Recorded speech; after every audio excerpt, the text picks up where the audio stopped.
tayo eh. Kasi napakaganda nun eh. So yung 5% pala paano yung sa Sara? Para lang namin siya. Ang 5% po is two-way. Mag-two-way tayo. So, ang ano natin, kayo yung, kasi kami sa Seller seller side. side, kayo po buyer side. So, tig 2.5 tayo. Ngayon sa OP, halimbawa nagkaroon tayo ng mga OP, ngayon ang sabi kasi ni ano, yung boss namin, pag OP nanhati din tayo. Para at least ma-close yung mga din. Kasi binibigay nila sa agad yun. Okay na po, sige po. Adi. Po, sige po. Mas okay po yun, mas tuloy ang transaction. Mas tuloy yung transaction yun eh.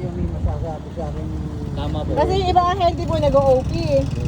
Eh kaya lang kung gusto mo matuloy yung transaction, bakit ko pa mag-OP kung meron naman na Yung 5% okay na tayo doon. Oo, ano na tayo. Yun nga, ang dami pa. Ano na po Kaya tayo? pala nakakilala natin si Sir Radyo po Hindi lang yan yung bibili dyan, meron marami. Oo. Opo. Maraming kliyente yung sa loob na. Nakita na yun. At least nakita na yun. At least malinaw po ngayon. Diba?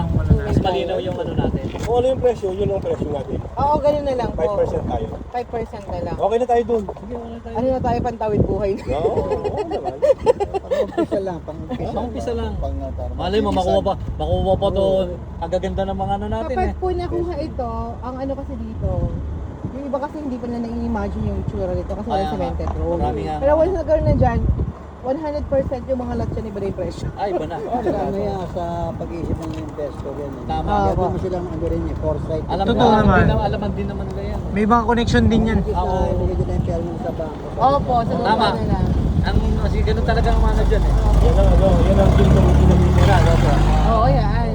Ginto yan. Ito ang lupa. Yan talagang ginto. Diba nakabili nga po dati dito na mura lang, ngayon mga milyonaryo na sila. Oo nga. Ito, bigay nga lang ako eh. Bigay lang. Multimillionaire na sila ngayon, di ba? Yung Sir, mga yung lupa. Yung bumili din. Yung binentahan din, di ba? Yung mga nasa kalapan. 600 square meter kaya ano sa 500 per square meter ngayon.